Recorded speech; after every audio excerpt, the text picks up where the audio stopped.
Hey everybody, happy Wednesday. Is it Wednesday? No, it's not. It's Thursday. Happy Thursday. Who the heck knows what day of the week it is these days if you're stuck inside. Welcome to episode number 4. Episode number 4 of the Producer's Perspective Live. Look at this big house we have tonight. All these people out there. Hello, Scott. Hello, Heather. Hello, Luciana. Where are you folks from? Please comment in the comment box here in the chat box where you're from. Give us a shout out where you're calling from, where you're Skyping in from, Zooming in from, StreamYarding in from, whatever we're doing right now. Welcome. I'm so thankful you're all here. We're having some fun. We've been doing this now for, like I said, 4 days, and it's off to a great start. We had Stephen Schwartz the other night telling us stories about bad lyrics he wrote. We had Sierra Boggess last night telling us about these nightmare neighbors that she used to have. They used to tell her to stop singing. I mean, who would tell Sierra Boggess to stop singing? So we've been having a lot of fun. I'm glad you're here. First of all, I hope you can hear me. I'm seeing lots of states, right? So you can obviously hear me very well. We had sound on that very first issue, but a little sound problem, but sounds like you can hear me now. We are still figuring out the technical aspects of this platform. It's still new to us, so we're still figuring out all the features. I did figure out I can do this, though. I can do this. Watch this. Go, Mary. Go. Do it. Here we go. Maybe we can do it. Can we do it? There. No. Oh, there's Mary. Ooh. We can make it small. That's about it. That's about the special effects, the CGI of our live stream. Welcome to it. We had no idea Mary was going to show up, but that's what happens when it's live. So a quick shout out, a couple things of reminder why we're here. We're here to draw some attention to this great organization called the Actors Fund, who are, if you have a few extra bucks, I'll take anything right now. They're going to be called on for a lot of stuff and a lot of support from a lot of people that are out of work right now because of the coronavirus crisis. So do check out the Actors Fund. You can volunteer. You can do lots of stuff, even if you can't give some cash. Also, don't forget that we're going to be here till it's over. We're all stuck inside, but it's very important, of course, that we all stay inside right now. Stay inside, stay safe, stay healthy, and stay home. That's what we're encouraging everyone to do. Those are really the big reasons why we're doing this, and also just to bring a little bit of joy into and a little bit of theater into your living room, because I know you can't actually have it right now. We've got great guests lined up for the next several weeks. We're talking. I think we have like over 3 weeks of guests booked already. Here's the rest of this week. Yeah, we're doing the weekends because who knows what day of the week it is. All next week, we've got people lined up after that, some pretty big folks too. So keep your eye on Facebook, and we will let you know. There's where you can see the full schedule. So before we bring on Alex, I just wanted to ask you, so what are you guys doing? Tell me what you've been doing over the last several days if you've been trapped inside. In fact, tell me like the most unique thing you've done that you didn't expect to do during this shutdown. Like, what have you been doing? Nothing. Streaming, all that stuff, obviously watching here, which is great. Anyone doing it, making a Beetlejuice poster? How very specific. College homework, great. Anyone doing anything weird? Anyone doing anything different, strange? I'm potty training my kid. I mean, why not? Perfect time. We're stuck inside. We got no place to go. We're potty training the kid. That's what we're doing. I'm also, this is a great tip, I'm also a big fan of online acting class. Great, so I'm a big fan of masterclass.com. I don't know if any of you know this, masterclass.com. But this is a great, you can learn everything from cooking. I also cooked a meal tonight, by the way. I've never cooked in my entire life. I cooked a meal. It was not very good, but I did cook it. So masterclass.com is a great place. You can learn all sorts of things from chess to cooking. Angela Weber's got one. There's like tons of them on there. I'm a big fan of it. We have no relationship with them whatsoever. I just like it. So check that out. I have been today taking I think I listened into like 6 or 7 different conference call webinars about all sorts of things, including some marketing stuff, some business stuff. And I thought I'd share. This is one that was set up by our industry, but this guy from Google you may have heard of them, pretty big company. They're going to be okay through this. They are not shut down. They are not shut down. They're doing just fine. In fact, they're spiking search traffic like crazy. But here's the cool thing that this executive at Google said about live theater, entertainment, etc., about what he expects to happen in a few weeks, months, whenever we get our arms wrapped around this thing. Mary, show that quote.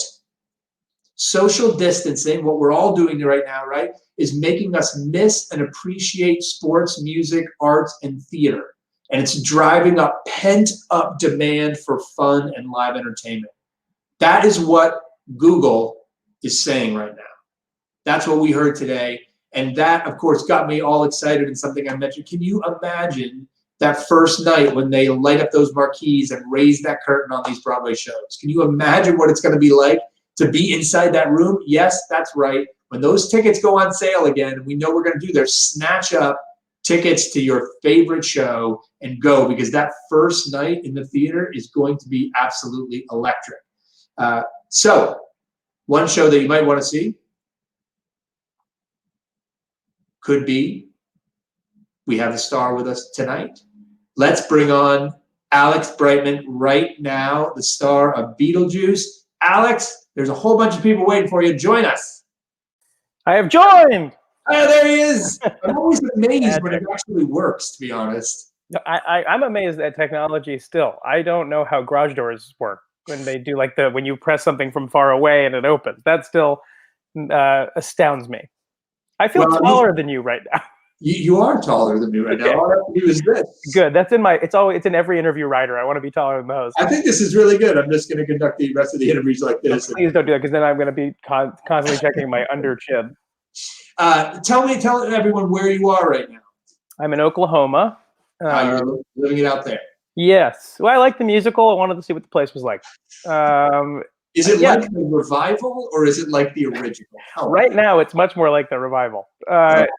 So it's pretty bleak out here, but it is certainly the reason that we came out here was it is less chaotic than New York City where we live, and it's a lot more space for my dog to play and walk around, and it just is a little calmer here. And if you're going to isolate, and we had the luxury of being able to isolate somewhere else, that's what we did. So we're here for the foreseeable future, and just trying to take it day by day. There's no information, so it's like very hard to speculate. So until there's information, we're just gonna, try to not gain 500 pounds, and which is impossible. Impossible. It's impossible. It like the COVID-15 instead of COVID. Everyone's gonna come out of this thing with the next LDS. Well, the good news is there'll be a hell of a lot more character actors after this is over, which is great.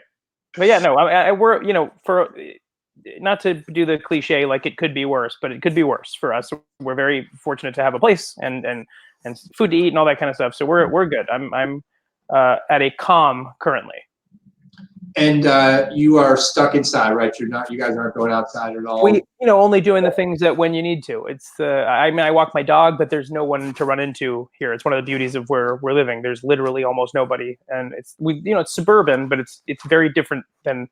Where I'm from, San Jose, California. It's the suburban is very much like New York, because everyone's on top of each other. And so your wife? You're with your wife? Yeah, and my family. Yeah. Oh, your in-laws? Yeah. So no one's watching. How's that?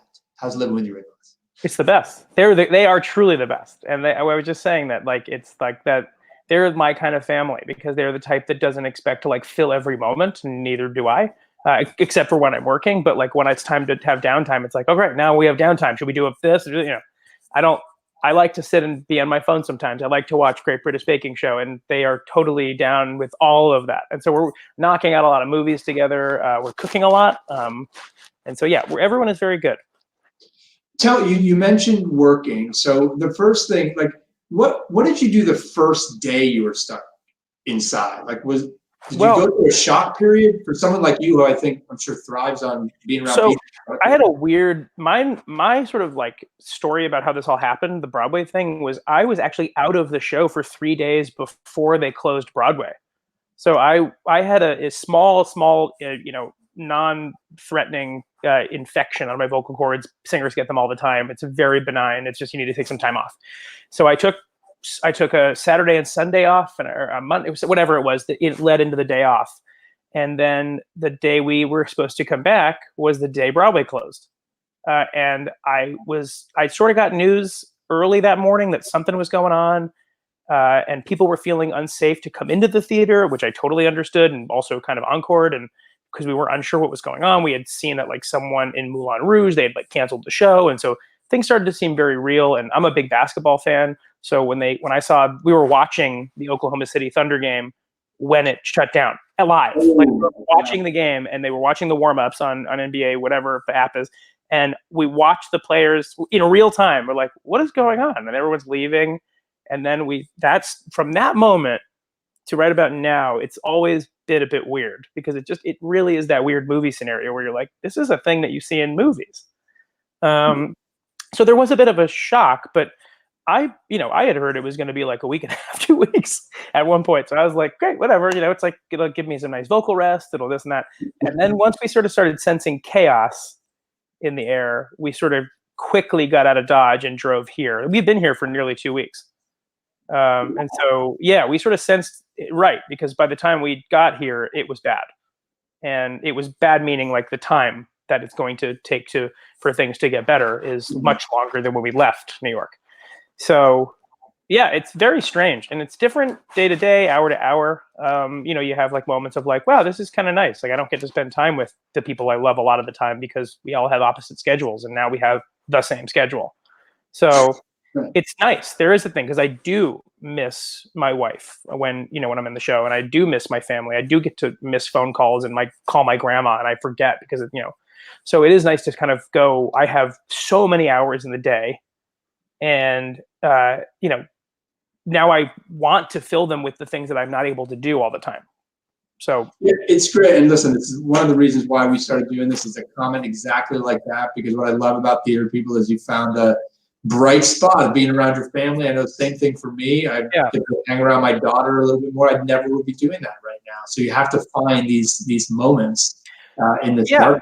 You have to. And I was just talking to one of our cast members, shout out to Ramon Owens. And we were just chatting on the phone. And he said, and I don't think he would hate me for saying it. He's like, should I feel guilty that I don't feel bad right now? And I said, no, I think that you will eventually at some point feel everything. Because I think this is untested waters for a lot of us who have never experienced something like this. So I've felt moments of like, wow, I'm really happy to have the day off today. And then the next day I'm like, God, I really want to do something. Like I want to do my show. I want to do something, So I think that the good news is like, it is good to find the bright spots, and actors are pretty damn good. Creative people are pretty damn good at finding that silver lining. But I think doubly so, actors are also good at, accepting the fact that some of this is going to suck. And just to be able to, that's okay that it's going to suck. It can be like 2 days of suck, and you don't have to feel guilty for like trying to muscle your way out of the suck. It just sucks. Like life is not cool right now. So, it's okay to wallow a bit. If you start making it your persona, then, that's when I feel like I personally would need to like start having a hobby. But I think it's fine to feel everything during this time rather than trying to jump to feeling positive. And what you mentioned working, what else do you sing when you're off like this? Do you keep yourself like in that kind of shape? Do you write as well? So tell me how else you're filling your day to keep your creative juices flowing. First of all, I have my full range of voice back, which is amazing. I was just singing my falsetto all day today because I could. What song? Were you singing a specific song? I was singing to my dog. This is how I do it in New York too. Sing it full voice to my dog walking down the street, and now I can just do it with abandon, because so it's like, Kevin, you are a good boy who walks with his dad. Like literally walking down the street with sunglasses on, like a psychopath. But I would never be able to sing like that were it not for this quarantine. So we're getting a lot of requests to see Kevin, by the way, just so. It's the time of day where a lot of people walk their dogs outside the window that you cannot see. And if I had him here right now, you wouldn't be able to hear me because he has a very loud and persistent bark. So I put him outside. So I apologize, but I will make up for it on Twitter. I'll post lots of what's being called Kevin content, which I'm loving, with a K. But yeah, to keep going back to your question, I will show you Kevin, I promise. That I am doing a ton of writing. I've had like lots of self-made deadlines for myself on projects that I'm definitely not getting paid for. So it's like that's when you have to pretend you're getting paid to make these deadlines work. I'm still writing with Drew Gasparini. We've been writing forever, it seems, and it's the best. And if you were a writer and you want a writing partner, you have to find one like similarly how I found Drew, like somebody who is an equal measure a very good friend to talk to and bounce ideas off of, but also somebody who can say, I don't agree with that, and you can argue and fight and still know at the end of the day you're friends, but your friendship part doesn't get in the way of your creativity, which I think is very interesting. So we're writing. We have this show. It's kind of a funny story that's based on the movie and the novel, and we have taken huge next steps with that. I don't know if we can necessarily announce what the next step is, but it is a next step, and there's a very big workshop around the corner, wherever that corner might be, and maybe no. Yeah, who knows? Whatever. I'll put it on in my living room if someone will let me. We'll live tweet that if you want to. Just let us know. Okay, great. And then I've been working as funny as I am known to be. I do tend to write sort of dark plays, and 2 plays that I've been developing over the last number of years are starting to kind of catch fire a little bit before this virus took everybody down. And so I've just finished 2 brand new drafts of that. That's how I've had time. So I knocked out 2 new drafts of these 2 plays. One of them is called Everything is Fine, which is about a family that is dealing with their deceased son's 2-year anniversary of his death. And you find out that his death was actually the result of a mass mall murder that he committed. And it's about the idea of escaping an identity you didn't give yourself. The idea of a lot of people talk to the victims in those times, and I thought it was interesting when I researched it that the kid from Columbine's mom has this TED talk, which fascinated me about how she's able to continue to live life even though her son's name is synonymous with mass death. Mm-hmm. And I just thought that was fascinating. The idea of this: is it ever possible to escape identity when everybody knows it from something? So I wrote this kind of play asking that question, and it's hilarious. And it's a musical, and no, it's not. But the other play I wrote is called We Left It Here, and it is about 5 guys nearing 40 years old coming home for their 6th friend's funeral, and end up at their high school quad, where senior year they had buried a time capsule in the quad, and they dig it up to find everything that they had forgotten or imagined would be in there and remembered. And then sort of in there also is sort of this anonymous information about whether or not somebody did sexually assault a girl in high school. And it becomes, the question is that I like to answer questions with plays. And so the question is sort of, are all of your friends really friends, or are some of your friends merely accomplices as you kept for a long time? And so, it kind of goes it sort of becomes very, it starts out very like a contemporary kind of bro-y kind of play. And then it kind of like very quickly dives into big language, muddy, bloody, sort of like these guys might have never been friends and that have one awful thing that connects them. And so it is, when all this Brett Kavanaugh stuff came out, ironically, it was like, wow, this is exactly the person I'm talking about. This person who believes that just because of who they are, they can get away with things. And I thought, I went to an all-boys Jesuit prep high school. And so I saw a lot of this energy. And so I wanted to write about this energy that I found fascinating that was at the school. But I also, I wanted to pull back the curtain on people like this and really show them for who they are, which are monsters. And not shine any sort of humanizing light on them. It really is a play about 5 of the worst people I could come up with. And so, yeah, including me. I'm represented in the play as sort of, just to give some sort of perspective in the play. The eyes of the play are sort of me-ish. So a musical a play about death, a play about monsters. No wonder you're playing Beetlejuice. I know, dude. Yeah, well, I mean, I have a twisted brain for sure. I mean, like some of my favorite stuff is twisted and dark and Stephen King, and so I don't ever really get to act that a lot. And Beetlejuice kind of gives me that amazing opportunity to do all the things: comedy mixed with dark, mixed with scary, mixed with naughty and X-rated stuff, and like that is one of the things I miss dreadfully about not doing the show, is that I don't get to exercise any of those demons, no pun intended, nightly. So I'm exercising them in a new way, just through a computer and a script and ideas and, just stuff for later, like ammo for later. Yeah, you found another outlet for it. I mean, it's just what I love about your performance. It's just so obvious that you are just having the best time. Yeah, I noticed this about School of Rock too. It just, is watching you. It's just you obviously so inhabit those characters, and just love what you do so much, and those people. I do. I mean, I think the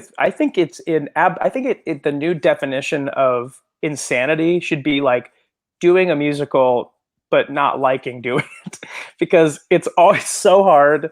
It's so much work. It typically doesn't pan out the way you want it to. I was in Big Fish, and we worked on it like crazy, and we had all this love for it, and it closed in 3 months on Broadway.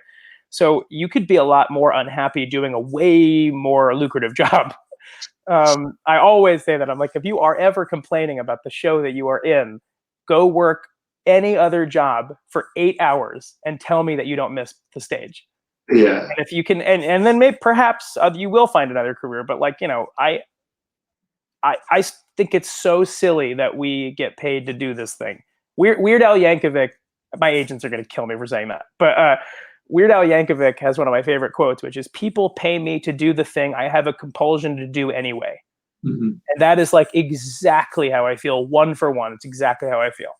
So listen, I literally will produce shows, and like a check will show up, and I'll be like, "Oh, right, I forgot that when these things work out, we get money for them." I want to do shows because I want to do them. I want to do shows because I want to see them. Like I'm desperate to see Beetlejuice. I hear it's quite good. I don't get to see it. So it's like, it's like the next best thing is to just do it and watch and find other things. And I miss, and as you said, just to tag on that, I miss the people so crazily bad. I love everybody, and every cast is different, and that you work with, and there are no hierarchies of like good and bad cast. It's a family. So it's everything. But I desperately miss, what I miss the most about this cast, which is specific to this show, among others, is this is a cast from top to tail comedians. And I am most comfortable around comedians because they don't, there's a lot of ego. There's a lot of like grandstanding, but there's a lot of love and a lot of there's no offense really being taken in the building. So a lot of people know that like what we're trying to do is be funny. We're not trying to hurt people. And I love being around people like that, because then you can just laugh if something's funny. A lot of people, in the real world will be offended on behalf of people, and that's, to me, is one of the weirdest things in the world. If I find something funny, I laugh. Now I can obviously understand when something is also wrong, but in the moment I find something funny, I'm going to laugh. I'm not going to go, "Oh, you shouldn't have said that," or "I'm offended." Now I'm going to write a Twitter post about me being offended. It's just a waste of energy. Laughing is so much more, fruitful. Yeah, well, you're why you have so many fans is you make so many people laugh, and we have so many of your fans on tonight. Let's get some questions going. I don't even know what this means. Maybe you do. Let's hear it. Claire Westcott says, "My first introduction was through a YouTube poop." I don't even know what that means. For YouTube poop? Yeah, I don't know what that is. I hope there isn't a video of me pooping anywhere on YouTube, but if there is, I hope I'm monetizing it somehow. There is a song that Drew Gasparini and I wrote. This could be what she was talking about. We did a show called The Morons. That's insane. I don't know what that means. That just seeing it on screen makes it even more ludicrous. But I do like your profile picture, Claire Westcott. That's a very cool costume, and it looks handmade, and I'm digging it. Drew and I wrote a song for something we called The Morons Happy Hour. We did this sold out pack show at the Slipper Room, where we could never produce it today with the content that was in it, but that was then. And we wrote a song highlighting the art of women pooping, that like the idea that everybody poops, but also women poop. So that might be it. It was me being like, and it's a wonderful thing. Is it on YouTube? I don't think it is anymore. But I hope that, either way, it baited me into a good story. So thank you, Claire. Well, let's ask a question that I know is on a lot of your fans' minds. Ryan Wester asked, any hope of Beetlejuice finding another theater? We have any word? Do you have any inside scoop on what's happening, especially with this going on? Like, especially with this going on part is where it gets dicey, because each day we move towards June 6th, which was our sort of eviction date. It sort of becomes this question of like, okay, well, next week we're not gonna be in the theater. Probably next week after that we're not gonna be. So you have to look ahead a little bit and look that it's starting to become a little odd and a little like scary for people that are in the show. I know that there's this rumor floating around that Beetlejuice did, sort of shot the moon and found another theater, and that rumor's been flying around, and I can't really confirm that. But but yeah, it's like, it's like anything now. It's like, who knows? So I would love, my dream is that the world does what they need to do, which is stay the hell inside and be smart. And if you want to see shows, then you have to not see shows for a minute. And my hope is that maybe we go back to the Winter Garden, but maybe we just reopen the show, like do a full new opening, and like, Beetlejuice can, again, no pun completely intended, come back from the dead. So that's my hope. And I know very little actual information. I knew more information before this awful thing happened. So I know a lot less now. Not many people do anything right now. Well, that's the thing. It's like so many unanswered questions. I mean, my hope is, yes, if I had the power and if I had some hidden vaccine somewhere, I would release it now, but I don't have it. What I will, this is Brittany Smith asked, would you ever have thought Beetlejuice would be so popular, and how does it make you feel? And what I want to just piggyback on that is because you started out here, right? Yeah. Reviews are almost here. Right, and even in DC, it was even tougher. And then, frankly, people like Brittany Smith and Lorelei Soper, people like that are fans of yours, they and of the show, they all of a sudden you're doing this. So how does that feel when you start getting that love back on stage? I mean, amazing. We actually didn't know, typically from the actual stage, we felt like we were doing a pretty damn good show, because it's, the live feedback is always great. It's the sort of what John August calls, I think he calls it refrigerator logic. John August wrote Big Fish, the movie and the book to the musical. And John August called it refrigerator logic, which is like you leave a show and you're like, that was amazing. And then you're at home staring at your refrigerator later going, that part didn't make sense. And that part didn't make, it wasn't really a great show. So I think a lot of that happened in DC and maybe in the first parts of Broadway. So I'm not a dummy. I saw the numbers, I saw the audiences, and I was like, I don't know if we're going to run. And then where we turned this corner was the Tony Awards. And right before that, we'd done this like curated version of the opening number a couple of times, where we changed the lyrics and we featured stuff that wasn't necessarily in the show, and just made it fun and interactive and crazy. And so people got a sense of like, oh, this is what the show's about. And we weren't trying to do an adaptation, lowercase adaptation. We were doing an adaptation of a source material. We took it and ran with it. And the Tony Awards happened, and we were the most number one. I think we still are the number one streamed Tony performance of that year by a lot. And then the album came out the same week, and the album is what sent this thing over the edge. And so and really quickly, because I don't know if we'd be having this eviction notice problem if this happened earlier, because of that stop clause thing, which I now know everything about. Didn't know anything about it, and now I know everything about it.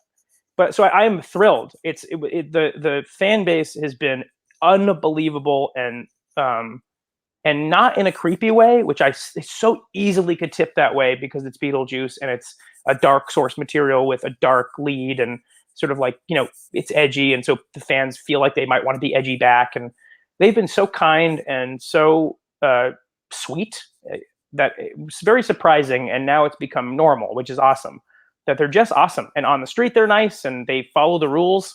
of like being a person when you're also a person.